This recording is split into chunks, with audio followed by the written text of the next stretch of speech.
Madame, Monsieur, bonsoir et bienvenue dans votre Guadeloupe Soir. Ravi de vous retrouver. À la une de l'actualité, 2 centres équestres fermés pour manquement aux règles d'hygiène et de sécurité. Situés à Saint-François et ADL, les 2 structures sont sommées de se mettre en conformité. Le conflit a éreinti, les discussions se poursuivent entre les 2 parties dans le cadre d'une médiation.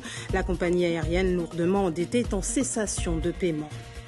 La NASA enrichit sa flotte d'apprentissage avec l'acquisition de 3 nouveaux bateaux grâce à l'accompagnement de l'association ENAG. Objectif, développer les activités et la formation. Et puis quand l'art se met au service d'une cause, rencontre avec Claudio Arnel, un artiste saint-martinois qui milite pour sensibiliser aux conséquences du changement climatique et de la pollution. Et on débute par cette intervention policière au CHU de Guadeloupe cet après-midi pour exfiltrer de leur bureau le directeur des ressources humaines et d'autres agents du service. Une trentaine de personnes, parmi elles des anciens suspendus, étaient mobilisées sur les lieux pour exiger le paiement de 15 jours de retenue sur salaire.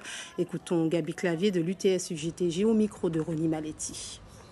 Décidé de descendre voir le directeur des RHA pour demander pour que ça ne pas payer le monde, pour voter 17 jours de salaire, 6 salaires au mois de juillet à des personnels qui ont intégré le 15 mai. Il a expliqué nous qu'effectivement que nous sommes absents parce que, alors que la loi a dit, à partir du 15 mai, même si nous n'avons pas affectant, ça il est obligé de payer. Tout établissement public de santé paye les gens. L'établissement public de santé paye les gens qui ont intégré le mois de mai, là, même si ils n'ont pas en poste. Le CHU effectivement paye les gens avec salaire au mois de juin. Et au mois de juillet, quand ça a été 17 jours à salaire à monde, sans explication, sans justifier encore une fois motif à nos paiements salaires là. Deuxième revendication qu'on nous pose pour ces messieurs depuis le 15 mai, où nous avons une quinzaine de contractuels qui étaient en suspension, qui partaient une contrat de travail, ils ont tous les titulaires, les droits en réintégration. Ces messieurs qui ont refusé de réintégrer également sans motif. Toute explication, toute référence réglementaire que nous avons, pas qu'à tenir compte d'elle. Et troisième revendication qu'on nous pose, c'est une revendication qui concerne les personnels, la liberté syndicale. Ce monsieur a décidé de supprimer près de 6 000 heures syndicales pour nous, au motif que nous pensons là. Or, tous ces gens-là qui ont bénéficié de mandats syndicalistes, ils étaient en suspension, ils n'ont pas pu utiliser leurs syndicats. 2 centres équestres sommés de se mettre en conformité par la DRAGES, la délégation régionale académique à la jeunesse, à l'engagement et au sport. Les 2 structures situées pour l'une à Saint-François et l'autre à ADS sont actuellement fermées en cause de nombreux manquements au niveau de la sécurité et de l'hygiène. Christelle Théophile, Ludovic Guédu et Thierry Philippe. Ce sont les seules images que nous avons pu obtenir du centre équestre. Le Karukira Orsis de Saint-François est fermé au public depuis le 19 juillet. L'arrêté de fermeture administrative fait état de sérieux manquements à l'hygiène, à la sécurité du public. L'état d'entretien et de santé de la cavalerie est jugé insuffisant. Des irrégularités auxquelles s'ajoute un défaut d'assurance et de ressources humaines. Il a été contrôlé en janvier 2022 par mes collègues. En juin 2023 également, on a procédé à des injonctions, donc pas mal de choses posaient problème sur le centre équestre. La première raison, c'est un défaut d'encadrement. Donc on n'a plus de titulaires de qualification professionnelle qui permettraient d'encadrer notamment des centres de vacances. Le manque d'encadrement, c'est aussi ce qui est reproché à ce 2e centre équestre. 25 ans que Louis Bernissoise et son épouse font le bonheur des passionnés de chevaux sur les hauteurs de Déhay. Sans éducateur sportif, pas d'activité de vacances. Un véritable coup dur. C'était très convivial, on était tous contents de venir, donc c'est vachement triste. Même pour les chevaux, moi je suis... Oui, c'est vrai, on passait des bons moments avec nos amis et tout, et là on apprend qu'on ne pourra plus, alors forcément c'est triste. Ouais. Et c'est ici que les camps de vacances étaient organisés chaque année. Voilà, oui, c'est ici. Donc les enfants, on mettait les tentes étaient là. Et donc c'est ouvert ici et là. Et nous, nous on est là, on laisse faire les enfants là, il y a un piquet. L'espace comporte également un coin douche, mais certains éléments ont été pointés du doigt par la DRAGES. Pendant une douzaine d'années, j'ai fait de l'équitation pour les mineurs délinquants. Pendant X années, on est allé dans les crèches faire de la sensibilisation au poney sur toute la Guadeloupe. Donc moi j'estime que j'ai fait mon job. Ouais, j'ai fait ce qu'il faut. Alors il y a certains, comme ce monsieur qui est venu me contrôler, je pense que ça le dérange. Et donc voilà, il aurait pu me donner un avertissement puisque ça fait 25 ans, j'ai pas de problème. Pourtant, les recommandations de la DRAGES sont claires. L'accueil collectif de mineurs doit répondre à un cahier des charges et une déclaration préalable auprès des services de l'État. Ce n'est pas rendre service aux familles que de ne pas se déclarer au service de l'État, puisque vous ne savez pas si les diplômes des encadrants sont en cours de validité ou valides, et vous ne savez pas à qui vous avez affaire, parce que nous procédons aussi à un examen de leur casier judiciaire quand on déclare une activité. Donc c'est triste, mais c'est la loi. Louis Bernouissoise ne souhaite pas reprendre son activité de loisir pour jeunes. Quant au Karukira Orsis de Saint-François, il affirme que des travaux de conformité sont en cours. L'actualité, c'est aussi ce conflit qui perdure à Air Antilles avec des avions immobilisés au sol et des passagers déroutés. La compagnie aérienne lourdement endettée est en cessation de paiement. L'avenir de l'entreprise et de ses salariés était au cœur des discussions pendant de longues heures aujourd'hui. Des discussions entre le PDG Éric Khoury et les syndicats dans le cadre d'une médiation. Marilyn Plaisir, Olivier Duflot. Combien de temps encore les avions d'Air Antilles vont-ils rester cloués au sol? Au cœur des négociations aujourd'hui entre grévistes et patrons, l'avenir d'une compagnie aérienne qui n'a plus le sou en poche. Pour Éric Khoury, son PDG, c'est la fin de l'aventure. Le plan de restructuration qui était envisagé prévoyait, en contrepartie d'un abandon de dettes, des dettes Covid, c'est-à-dire les PGE et d'autres dettes fiscales et sociales, une recapitalisation de l'entreprise par ses actionnaires actuels et nouveaux, et qui était la contrepartie de cet abandon de dette. À partir du moment où l'entreprise va être liquidée, ça sera sans moi. J'étais dans une logique de plan de restructuration où je devais réinvestir. Donc, bien évidemment, ce plan de restructuration n'existe plus, il n'est plus d'actualité. Donc, je ne réinvestis pas. Et aujourd'hui, ça sera un plan de reprise, bien évidemment, sans moi. Une compagnie qui bat de l'aile depuis la pandémie. Pour les syndicats, pas question de baisser les bras. Qu'importe les hausses de salaire réclamées, celles comptent aujourd'hui les emplois. Le conseil d'administration de CARE n'a pas mis 1 euro à la sortie de la crise Covid pour pouvoir compenser ce terrible coût. On s'est contenté de souscrire des prêts garantis par l'État, de faire des moratoires sur les dettes sociales auprès des créanciers. On en appelle à une gestion complètement différente et à revenir à de bonnes pratiques. Est-ce que ça passe par effectivement une nouvelle personne? On le croit. Mercredi, le tribunal de commerce va prendre acte de la cessation de paiement de la compagnie aérienne. Situation également tendue à Air Guyane, compagnie du groupe CARE. Ce matin, les membres du mouvement de décolonisation et d'émancipation sociale se sont rendus devant les locaux de la compagnie située à Matoury pour afficher notamment leur soutien aux habitants des communes enclavées. Et pour cause, depuis la suspension des vols quotidiens, les communes uniquement accessibles par voie aérienne en Guyane sont en souffrance. C'est le cas des habitants de Saule, commune située au cœur de la forêt guyanaise. Leur fret de produits congelés et de nourriture pour animaux était déjà bloqué avant la grève, des denrées attendues depuis 1 mois maintenant. Alexandra Silbert, Clotilde Séraphin-Georges. J'ai une roulotte familiale que j'ouvre tous les samedis. C'est pour la population et pour le tourisme aussi. Tout le monde se rejoint à ce lieu. On écoute un peu de musique et puis voilà quoi. C'est un petit coin convivial. Mais depuis la semaine dernière, la roulotte ne fonctionne plus. Jean-François Bernard a proposé des grillades à la place pour ne pas couper le lien, mais il devra s'arrêter là. Si le premier adjoint rencontre des difficultés à maintenir son activité professionnelle dans la commune, son épouse, elle, en rencontre à nourrir leurs 8 enfants au quotidien. Elle essaye de joindre les deux bouts. Cécile Charles avait eu le temps de faire des courses avant la grève. L'aide humanitaire est venue les compléter, mais ce n'est pas assez pour cette famille nombreuse. À 1 mois de la rentrée se pose aussi la question des fournitures scolaires. Il faudra trouver une autre disposition pour faire venir les fournitures. Et, bon, je sais qu'il y a quelque chose qui a été mis en place par la mairie, mais ce n'est pas évident parce qu'il faut trouver quelqu'un sur Cayenne pour acheminer tout ça, pour faire le nécessaire. Et bien souvent, c'est vraiment compliqué. Pour limiter le manque, Christian Boutrin, l'épicier de l'entrée du bourg de Saül, finance des avions privés pour se faire livrer de la marchandise. En l'absence de touristes, sa clientèle a changé. D'habitude, je vis sur les tourismes, beaucoup sur le tourisme. et un peu sur les Sahéliens. Je suis la roue de secours pour eux en cette période-là. Mais maintenant, là, en cette période difficile que nous vivons maintenant, eh bien, c'est l'inverse. Maintenant, les Sahéliens viennent. La mairie fait preuve de vigilance, le moral dans le village est bas, les habitants sont inquiets.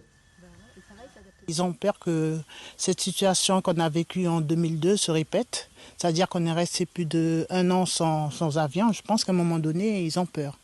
Aujourd'hui, la mairie et la CTG se mobilisent et demandent la réquisition de pilotes pour livrer le fret. Concernant le transport de personnes, la commune est suspendue à la décision du tribunal de Pointe-à-Pitre sur l'avenir d'Air Guyane. Ce sera le 2 août prochain. Retour chez nous à Bémao, plusieurs bâtiments municipaux ont été souillés par de l'huile de vidange. Parmi les bâtiments visés, l'hôtel de ville, l'annexe de la mairie ou encore le service technique. Si la maire ne condamne personne, elle fait tout de même le rapprochement entre la grève dans sa commune qui perdure et ses actes de vandalisme. Hélène Polifonte au micro d'Olivier Duflot, on l'écoute.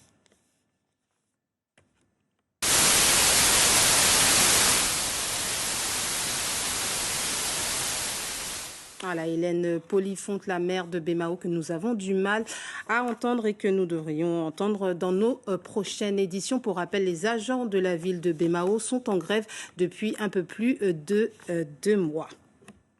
Parlons maintenant du prix du carburant à compter de demain, 1er août. Des prix qui augmentent légèrement. Le prix du litre de samplon sera ainsi en hausse de 2 centimes, soit 1,79 € le litre. Le prix du litre de gazole va également augmenter de 3 centimes. La bouteille de gaz passera, elle, à 19 € au lieu de 18 €. La lutte contre le réchauffement climatique, objet d'une attention particulière chez les compagnies aériennes. À ce titre, Air France s'est engagée, comme toutes les compagnies, à atteindre 0 émission nette de CO2 d'ici à 2030. Pour ce faire, elle mise notamment sur une machine électrique permettant de charger les bagages, appelée Loader. L'engin 100% électrique a été présenté ce matin. Lionel Roux, le directeur régional d'Air France KLM pour la Caraïbe, nous en dit plus au micro de Ronnie Maletti. On l'écoute. Aujourd'hui, ce qui nous réunit, c'est nos actions très concrètes pour diminuer nos émissions de CO2 sur nos opérations au sol. Donc nous avons le plaisir de vous montrer aujourd'hui le premier loader. C'est une plateforme élévatrice qui permet de charger et décharger les conteneurs à bord de nos avions. Le modèle que vous avez derrière est un modèle pour nos avions long courrier. Donc c'est le premier que nous recevons ici dans la Caraïbe. Et c'est très très important parce qu'il nous permet d'avoir 0 émission de CO2, un confort accru pour les opérateurs puisqu'il n'y a pas les émissions sonores et bien évidemment au travers de cela d'autres dispositifs, notamment pour la sécurité des opérateurs utilisateurs et également la sécurité de nos avions au travers d'une batterie de capteurs qui permettent de réduire les risques de choc avion notamment. Un tour de Marie-Galante la semaine dernière, tour cycliste de la Guadeloupe dans quelques jours. Le vélo est plus que jamais au cœur de l'actualité. L'occasion de parler de la légendaire marque Solex, un deux roues mythique qui fait son retour version écolo sur la Grande Galette. L'initiateur du projet, Alain Blas, compte installer une vingtaine de vélos électriques. Lise Dolmar, reportage. Un vélo qui se plie ? Qui se plie très facilement. Après, on démonte un petit peu la selle, voilà, ça prend moins de place. Et ça peut être mis très facilement dans le coffre d'une voiture. Et lorsqu'on le sort, on le déplie comme ça. Un vélo, oui, mais pas n'importe lequel. Le mythique Solex revu et corrigé, version assistance électrique, qui fait son entrée sur le sol marie-galantais. Une exclusivité Synergie Caraïbe. Alain Blas en est le représentant, un fervent défenseur précurseur d'une logique économique avant tout écolo.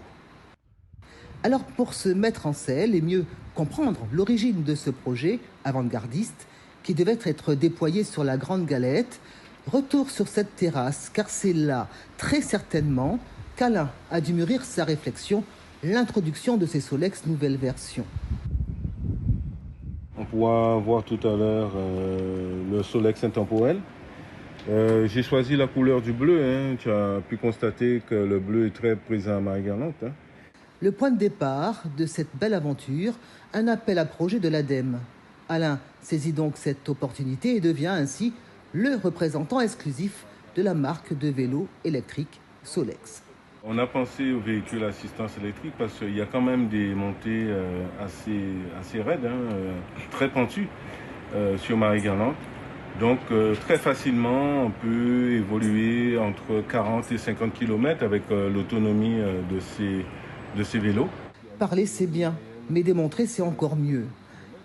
Alain préfère grimper cet escalier et nous ramener vers ses vélos et surtout ses panneaux électriques. On peut faire le tour de l'île et on s'arrête toujours à 1 heure ou 2, donc on peut recharger facilement. Petite démonstration, et oui, l'électrique c'est magique. Fini l'effort sur les pentes et soleils de plomb. Vraiment, et aujourd'hui il faut faire le pas. Une vingtaine de vélos de ce type attendus ici sur la Grande Galette au mois de septembre pour une inauguration prévue en grande pompe pour le début de la saison touristique au mois de novembre. Allez, quittons la route pour la mer. Après des projets développés en Martinique et en Guyane, c'est à la NASA, à Sainte-Anne, que l'ENAG, l'association Énergie Nouvelle Antilles-Guyane, a choisi d'apporter son soutien en finançant 2 bateaux fusion. Ces outils vont ainsi élargir le panel d'activités proposées aux usagers de la base nautique et seront aussi utilisés pour la professionnalisation. Rudy Rilsi, Daniel Kera. Certains trouvent leur bonheur dans le sable, d'autres doivent l'affronter. C'est bien, c'est physique. Avant d'atteindre la mer. Une fois l'épreuve passée, cap au large. Voilà, c'est très bien. Voilà, appuie dessus.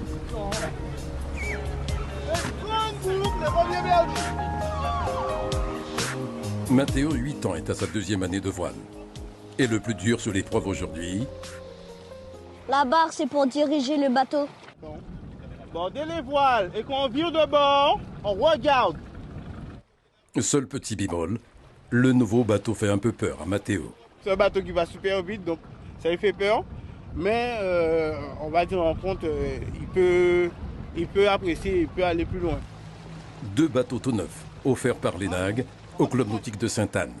Et pour l'occasion, le président de l'association Énergie Nouvelle Antilles-Guyane se devait être là, sur l'eau.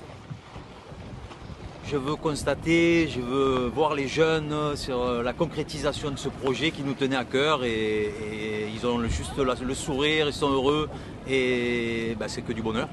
Un moment de plénitude, celui que vit Emmanuel, 10 ans. Le futur marin découvre la voile pour la première fois cette année. J'ai découvert une grande aventure que j'aurais peut-être pas découvert.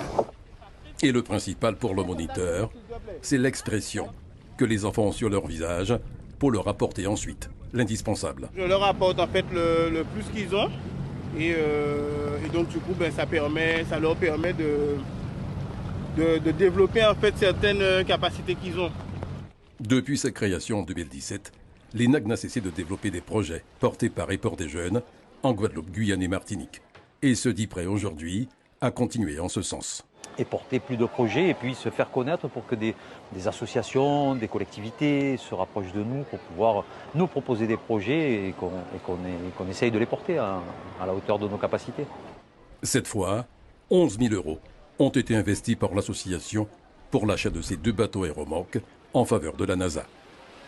Et pour terminer cette belle exposition, son art mélange la peinture, la photographie et la vidéo, le tout au service d'une cause. Claudio Arnel est un artiste saint-martinois qui milite pour sensibiliser le plus grand nombre aux conséquences du changement climatique et de la pollution. Hervé Pédurand et Ronnie Maletti sont allés à sa rencontre. Reportage.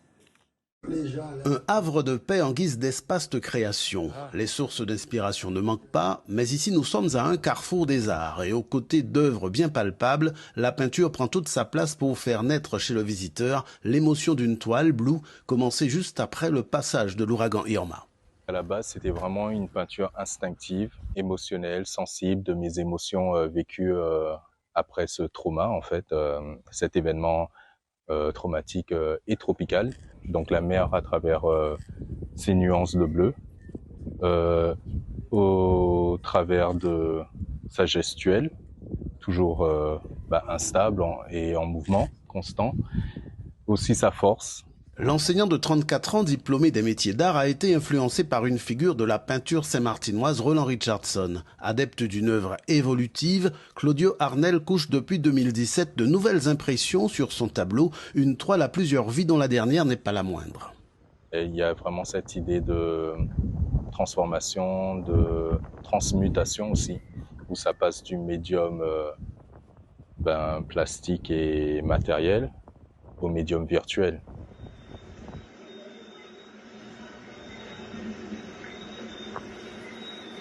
Une œuvre picturale qui sert de toile de fond à submersion, création qui allie vidéo, peinture et photo comme celle-ci pour donner du sens à sa démarche, sensibiliser à la montée du niveau de la mer et de l'invasion des sargasses dans la Caraïbe.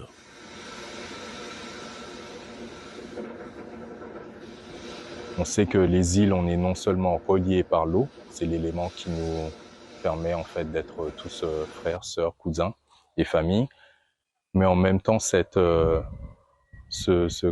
vaisseau sanguin un peu, qui est notre mer, elle devient infectée, et donc ça nous concerne un peu tous. Submersion a fait partie d'une exposition début juillet au bien nommé Musée des Confluences à Lyon. L'auteur et ses toiles parcourent le monde. Claudio explore aussi les voies de l'art comme thérapie, une autre façon d'éveiller les consciences. Avant de se quitter, le rappel de l'une des informations principales de ce journal. 2 centres équestres fermés pour manquement aux règles d'hygiène et de sécurité. Situés à Saint-François et à Des Haies, les 2 structures sont sommées de se mettre en conformité.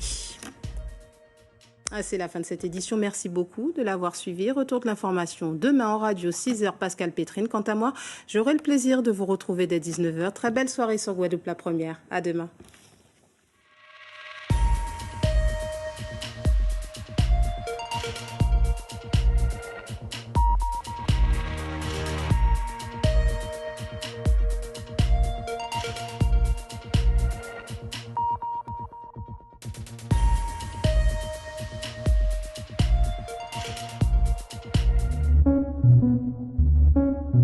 L'info continue sur guadeloupe.lapremière.fr.